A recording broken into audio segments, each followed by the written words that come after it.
down, pinag-spec. So, okay lang tayo sa ano. Ang ano na lang siguro natin, last na ano natin. Ngayon, nagpuluntarin na lang si Ben ng rod stake, kahit malit lang. Kasi tatlo yung ganito, plus yung isa yung itutuloy natin dyan. Siguro mga kalakihan niya, isang litro mo, malakas ang litro pa yan.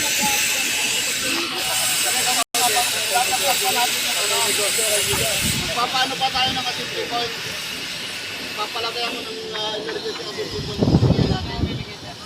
Ha? Kaya kay Ate Arvin, kasi itaw nyo na lang magpipintura. Tapos na yung braso na. Naka-roller brush naman nag-abibigay mo. Brush lang na ano ito, huwag yung gulong. So ganito yung papaano natin ha, the same time. So since nag-voluntary na si Ben na nag-stake, bibigyan ng pintura, yung ano na lang, pagtulong-tulungan na lang natin yung lang tarpaulin lang ano, assembly point area. Yung mga nakapagpapirma ng safety clearance yan, baka naman. Yung mga pirmado ko na ano, naka-ano na. Ano ba ito? Ha? Yung mga nakapagpapirma dyan, alam na. Di ba mas maganda sir yung hindi pa nakapagpapirma para mapirmahan yung nakapinding? Hindi yung mga para may ano pampakiliti. Yung pre naka Itong area na ito, wala tayo maglagay ng basura dyan. Lahat na yan. Kasi lahat, ang nangyari dyan, binigyan namin kayo ng pagkakataon para maglagay ng mga basura dyan. Tapos during the howling, yung mga natirang basura, pinapabayaan na lang, nagiging tambakan. Nakita na yung boss pick yan. Kaya wala, pinagbawalan na tayo dyan.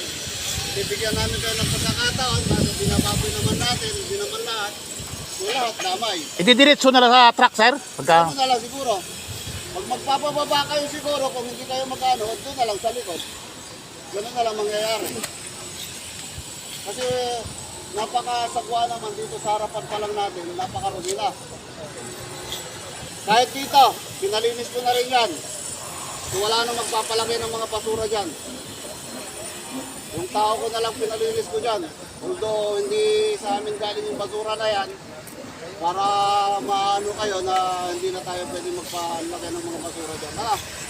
So dapat, ano na yun, in-inform ko na kayo ngayon, mula noon, OIC, i-monitor ko yung mga ano dyan na pag mapicturan kayo, pag may mga violation ng tao natin, bigyan natin ng first offense, second offense. Lastly, pag umabot pa ng tatlo, dismisaw na. Pera sa mga nauuli ng sigarilyo, matik na yan. Mga droga, mga nakainom, mga bawal. Alam naman natin na hindi na pwedeng bigyan ng pagkakataon. So huwag ulitin ko, huwag itutuloy yung mga tao natin, ano? Para matauhan yung mga yan. Binibigyan natin sila ng pagkakataon, gumawa ng mabuti o lumabang sa pinagbabawal natin, nasa kanila yan. At the same time, yung mga kultur natin, yung mga oras, dito tayo. May kita naman